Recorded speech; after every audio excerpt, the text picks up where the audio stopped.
Okay, let's unpack this. In the really fast-paced world of AI, just staying informed isn't enough. It's essential. And this week, we're taking a deep dive into three pretty crucial developments from just the first week of July 2025. These could reshape everything from how companies operate to how you access information online. Our sources today, well, they're largely inspired by a recent press review from Le Podcast à Philippe, giving us a fantastic snapshot of AI's shifting sands right now. It really is fascinating, isn't it? Just how quickly the whole landscape evolves. These stories, you've got regulatory challenges, entirely new business models, premium AI services emerging. They're not just separate headlines. They really shine a light on the core tensions and also the enormous opportunities defining the AI industry right now. Yeah, exactly. And our mission today is to, cut through some of the noise and help you understand the real implications of these changes. Whether you're leading a business, creating content, or maybe you're just curious about the tech shaping your digital future, these insights are definitely for you. So let's jump straight into our first major development. This is a significant tremor, really, coming out of Europe. It's detailed in our source, LAI Act en Question, L'Appel des Patrons Européens, and it reveals a surprising, maybe even a bit dramatic request. We're talking about 45 prominent European CEOs.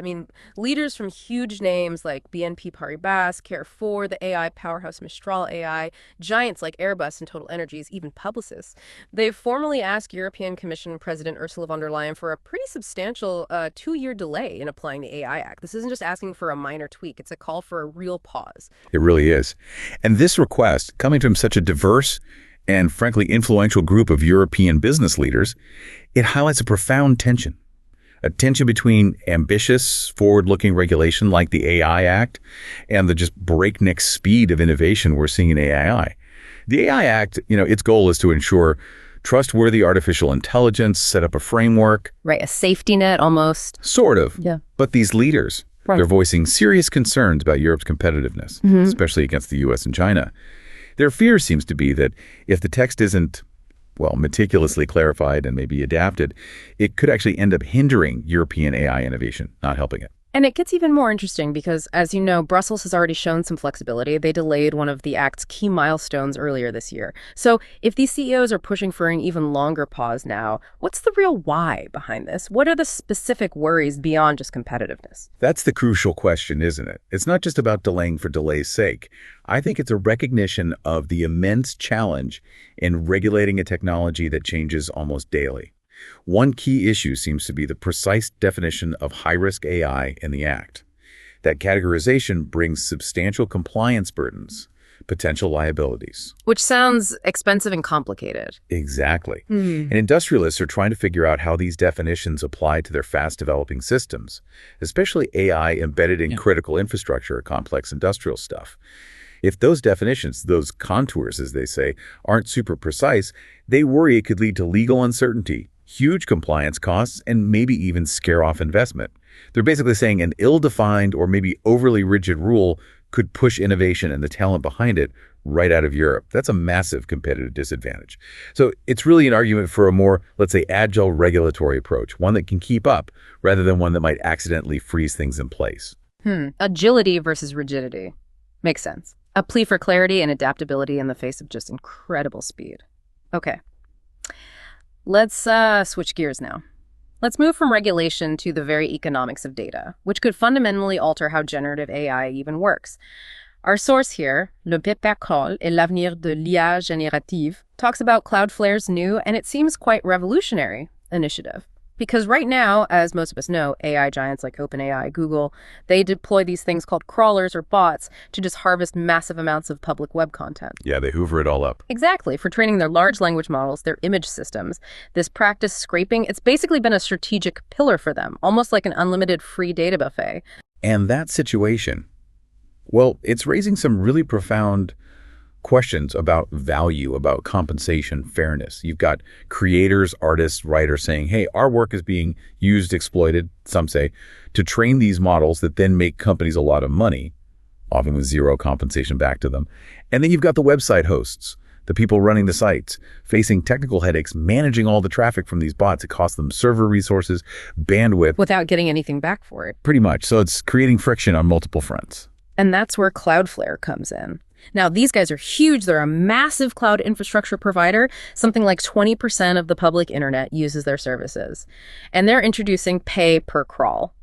So what exactly is this, and what could it mean for, well, everyone involved, creators, the AI giants, maybe even the structure of the internet itself? Okay, so pay-per-crawl, in simple terms, is a beta platform. It lets website hosts literally charge a fee to bots trying to collect information from their sites. Set a price at the door, essentially. But the key thing here is the ripple effect. For data owners, bloggers, news sites, artists, they can finally get paid fairly for their content. It could potentially bypass all those messy, expensive lawsuits we've been seeing. It shifts the dynamic away from just fighting about it towards maybe cooperation, turning content into something you can actually monetize directly from these big users. So it's not just blocking the bots, it's creating a formal market for the data they want. What does that imply for the AI companies, the ones used to the free buffet? Well, for the AI giants, yeah, this introduces a potentially significant new cost. They've built their empires on virtually free data. Suddenly, they might have to pay considerable sums for access to high-quality, fresh data, which forces a really tough strategic choice. Do they pay up for premium, clean, consented data, which could get very expensive very fast? Or do they try to rely on whatever free, maybe lower quality or less comprehensive content they can still find? And that choice could directly impact how good their AI models are, their competitiveness, their reputation even. Quality versus cost, again. Exactly. And the bigger picture here, the philosophical shift, is just monumental.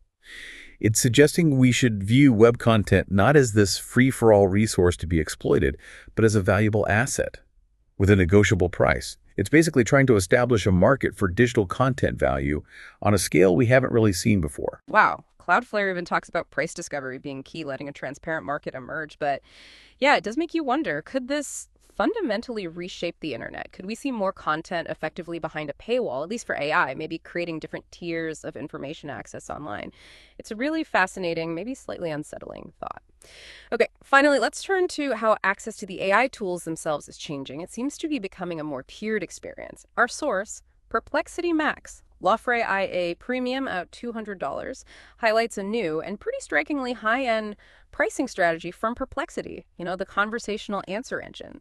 Their Perplexity Max offer, it's priced at a pretty hefty $200 a month, or $2,000 a year. Clearly, this isn't aimed at the casual user browsing the web. It targets a very specific premium audience, professionals needing unlimited analytics, content creators, writers doing deep research, maybe competitive intelligence folks. Yeah, it's really intriguing to see the sheer scope of premiumization in this offer. It's not just about getting more searches. It gives unlimited access to a whole suite of advanced AI models. Not just Perplexity's own, but also top models from OpenAI, Anthropic, others as they come out. No real limits on usage. Plus, unlimited use of their Labs feature for reports and projects, and even early access to new stuff like their AI browser, Comet. It's truly positioned as an all-you-can-eat top-tier package for the most demanding users who need maximum power and the latest features constantly. But as you hinted, Perplexity isn't an outlier here. Our sources suggest other big players, Anthropic, OpenAI, Google, are doing similar things, rolling out these high-cost premium plans. We're seeing Claude Max, ChatGPT Pro, Google AI Ultra. These expensive tiers seem to be becoming the norm at the high end. So, okay, on one level, it feels like a natural business evolution. Premium tiers for power users makes sense. But what are the broader implications?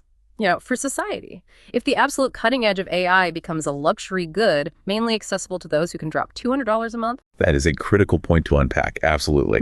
On one side, you could argue it ensures continued investment in these really advanced models. It funds the R&D, allows for faster development, more specialized features. Maybe some of that eventually trickles down, but you've nailed the core concern. It risks creating a pretty significant digital divide. If the most powerful AI tools, the ones offering real competitive advantages in research, business, creativity, are largely locked behind expensive paywalls, it could definitely worsen existing inequalities. Yeah, I can see that. Think about smaller businesses, individual creators, researchers, maybe at less well-funded universities. They might find themselves falling behind, unable to compete effectively. They might be stuck with the less powerful, maybe slower to update free or cheaper versions. Really raises this fundamental question about whether access to advanced AI itself becomes another marker of economic and intellectual opportunity. Yeah. You could end up with a new class of AI haves and AI have-nots. So we try and connect these dots, right? You've got the regulatory pushback in Europe, this attempt to redefine data's value with pay-per-crawl, and then the rise of these super premium AI services. They all seem to point towards the AI industry rapidly maturing.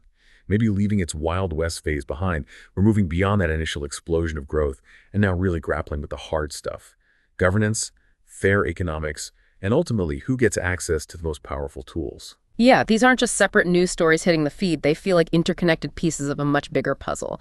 A puzzle that's actively defining who builds this stuff, who profits from it, and who actually gets to use the most impactful AI in the end. It really is shaping the future landscape right now. Which brings up, I think, a really crucial question for you, the listener, to consider. How will all these pressures, commercial pressures, regulatory pressures, shape how AI develops and how accessible it remains? Not just for the big tech players, but for you, the everyday user, and for the smaller innovators out there in the longer term.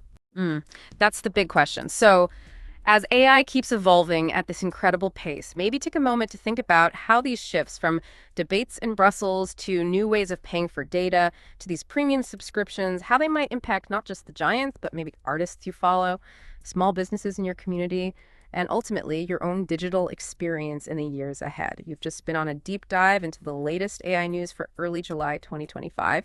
If you found this insightful and perhaps you heard about some of these developments over on Le Podcast de Philippe, then please share this deep dive with a friend. And if you want more insights like this landing in your feed, please do subscribe. It really helps us out and helps us reach our goal of 1,000 subscribers.